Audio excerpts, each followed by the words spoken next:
तुमची भेंडी अशी चिकट होते का? तर माझ्याकडे एक टिप आहे, ती पुढे जाऊन सांगते. त्या अगोदर माझं मॉर्निंग रुटीन बघा.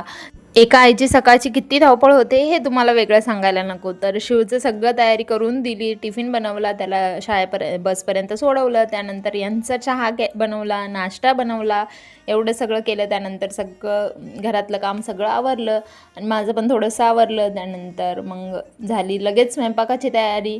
तर मी तुम्हाला सांगत होते की भेंडी चिकट झाल्याच्या नंतर त्यामध्ये 2-3 थेंब जर लिंबाचे टाकले तर भेंडी चिकट होत नाही. तर ही टिप तुम्हाला कशी वाटली आणि या अगोदर तुम्हाला ही टिप माहीत होती का हे मला कमेंट करून नक्की सांगा. त्यानंतर दुपारचं वगैरे जेवण झालं, शिवचा पण टायमिंग झालेला, शिवला घेऊन आली आणि मुलांच्या शाळेत काही ॲक्टिव्हिटी असेल तर ते काम घरी मम्मीलाच करावं लागतं. तर तुमच्यासोबत पण असंच होतं का? त्यानंतर याला पार्कला घेऊन गेली आणि असं सगळं होता आजचा माझा दिवस. तर तुम्हाला माझे व्लॉग बघायला आवडतात की रेसिपी बघायला आवडतात हेही कमेंट करून नक्की सांगा. आजसाठी एवढंच, बाय.